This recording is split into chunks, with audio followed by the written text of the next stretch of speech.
Group Full Fray bong bong ở kia ngày ní toàn khét bay rồi một hay vơ phần thú dương tự tại điệp chom hái mình toàn tranh từประยุทธ์บองปอนจังก็เชียร์เป้ยกมวยเครื่องนี้ยกหมกធ្វើការรีวิวនិយាយអំពីការថែទាំក៏ដូចជាការ maintenance ទៅលើខេត320 version 2មួយគ្រឿងនេះជូនបងប្អូនបានទស្សនាព្រោះថាបើមិនប្រញាប់ទាញយកមក review ទេបងប្អូនប្រកាសជាបាត់ខ្លួនទៀតហើយអញ្ចឹងតាន់រៀបចំឲ្យភ្លាមយកមក review ជូនបងប្អូនក្តៅតែម្ដងអញ្ចឹងកុំឲ្យខាត់ពេលយូរតាមដានវីដេអូនេះទាំងអស់គ្នាបាទបងប្អូននេះពេលនេះយើងចាប់ផ្ដើមពីការបាញ់ខ្លាញ់គោទៅមុនបងប្អូនដោយការបាញ់ខ្លាញ់គោទៅលើខេត320 version 2គឺជាការចាំបាច់មែនតែម្ដងបងប្អូនគឺតាមកលៈប៉ែរបស់វាចង្កេះនិងកន្លែងផ្សេងដែលយើងមើលទៅមានក្បាលក្រេះបងប្អូនព្រោះថាការបាញ់ខ្លាញ់គោទៀងទាត់គឺធ្វើឲ្យ excavator របស់យើងមានភាពរំអិលបងប្អូនអញ្ចឹងมันធ្វើឲ្យឡោកឬ effect ទៅលើអាក់ឬក៏ដងរបស់យើងមួយវិញទៀតការបាញ់ខ្លាញ់គោគឺយើងបាញ់មួយថ្ងៃម្ដងតែម្ដងបងប្អូនគឺព្រឹកឡើងរៀបនឹងធ្វើការគឺយើងបាញ់តែម្ដងប៉ុន្តែ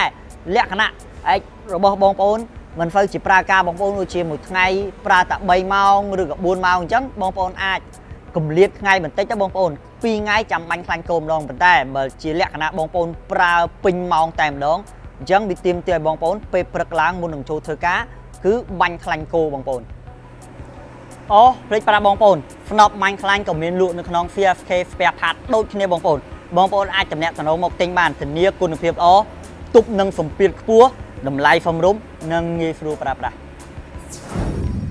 បាទបងប្អូននេះពេលនេះយើងចូលមកផ្នែក maintenance ប្រព័ន្ធបូមក៏ដូចជាប្រេងបូមរបស់វាទាំងអស់គ្នាបងប្អូនសម្រាប់ប្រេងបូមរបស់វាគឺយើងប្រើលេខ68ការផ្លាស់ប្ដូរវាគឺយើងរយៈពេល2000ម៉ោងម្ដងគឺយើងផ្លាស់ប្ដូរវាបងប្អូនប៉ុន្តែក្នុងករណីវាចូលទឹកបងប្អូនករណីចូលទឹកគឺមិនបាច់ដល់2000ម៉ោងទេបងប្អូនគឺយើងផ្លាស់ប្ដូរវាតែម្ដងព្រោះថាបើសិនជាបងប្អូននៅតែប្រើចូលទឹកវាធ្វើឲ្យប្រព័ន្ធបូមរបស់យើងគឺខូចតែម្ដងមួយទៀតបងប្អូននៅពេលដែលបងប្អូនផ្លាស់ប្ដូរប្រេងបូមក៏ដូចជាពេលចូលទឹកគឺតម្រូវឲ្យយើងផ្លាស់ប្ដូរតម្រងវាដូចគ្នាប៉ុន្តែជាទូទៅតម្រងរបស់វាគឺរយៈពេល200ទៅ250ម៉ោងគឺយើងផ្លាស់ប្ដូរតម្រងរបស់វាបងប្អូនរហូតដល់ទៅ2000ម៉ោងទើបយើងផ្លាស់ប្ដូរប្រេងបូមរបស់វាមួយវិញទៀតចង់ប្រាប់បងប្អូនថាសម្រាប់តម្រងប្រេងបូមទាំងក្នុងទាំងក្រៅទាំងតូចទាំងធំគឺមានលក់នៅក្នុង CFK Spare Part កុំភ្លេចទេបងប្អូនកុំឲ្យលើស2000ម៉ោងតម្រូវឲ្យយើងផ្លាស់ប្ដូរប្រេងបូមយើងចេញបើមិនអញ្ចឹងទេវាអស់ភាពរំអិលរបស់វាបងប្អូននៅពេលដែលវាអស់ភាពរំអិលរបស់វាគឺវាចាប់ផ្ដើមធ្វើទុកទៅដល់ប្រព័ន្ធបូមរបស់យើងហើយធ្វើឲ្យផ្ទួក់ធ្វើឲ្យមិនរហ័សរហួននិងឆាប់ឡើងកម្ដៅទៅដល់បូមរបស់យើងរហូតដល់ទៅខូចតែម្ដង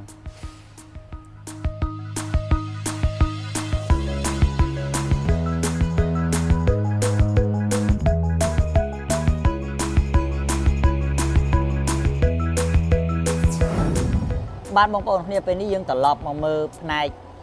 maintenance ទៅលើ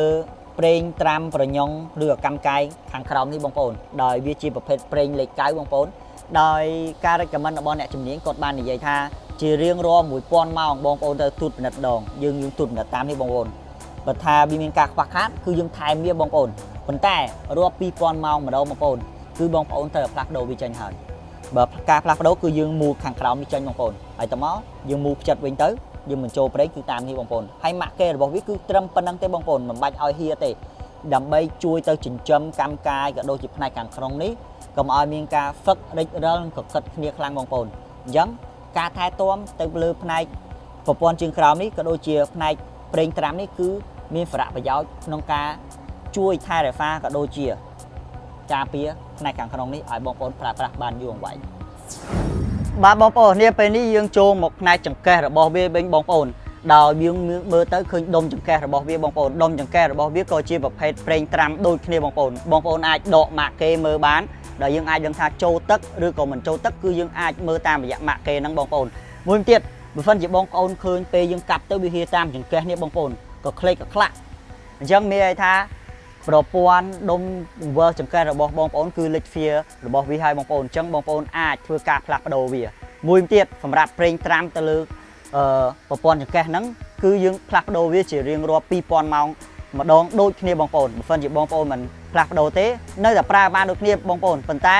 វាអស់ជាតិរំអិលអញ្ចឹងវាធ្វើទុកដល់ប្រព័ន្ធចង្កេះរបស់យើងធ្វើទុកដល់ហ្វៀរបស់យើងបងប្អូនមួយវិញទៀតបងប្អូនសម្រាប់ fearing នៅប្រព័ន្ធចង្កេះក៏ដូចជាបូមបរបស់វាខាងមុខនេះបងប្អូន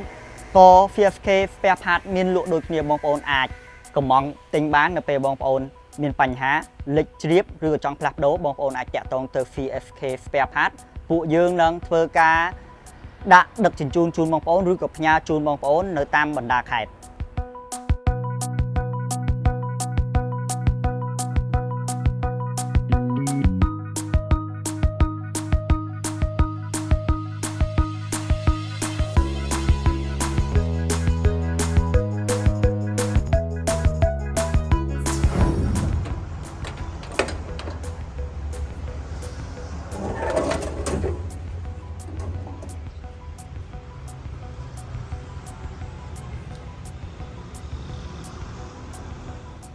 បាទបងប្អូនទាំងគ្នាពេលនេះយើងចូលមកមើលការ maintenance ទៅលើ machine វិញបងប្អូនដោយ machine របស់វា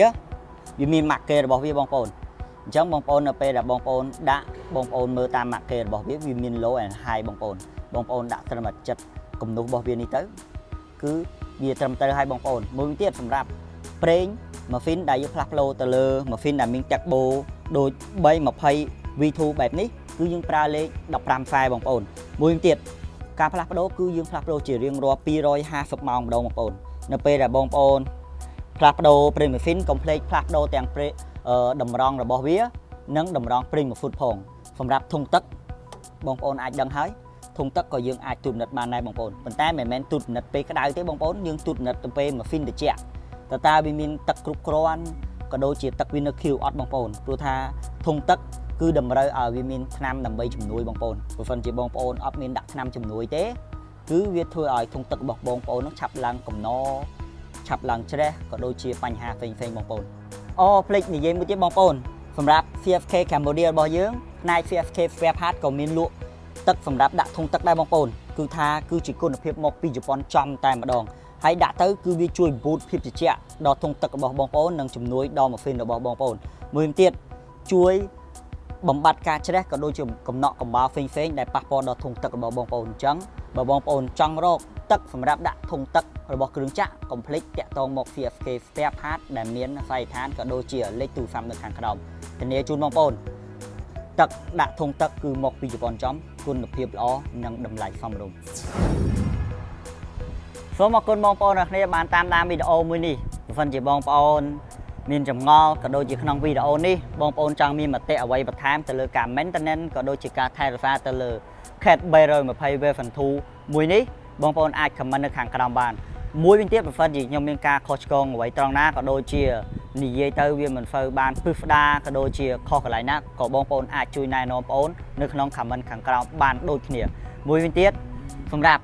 CAT 320 Version 2នេះគឺទើបតែដំឡើងទេបងប្អូនភាគរយនៅស្អាត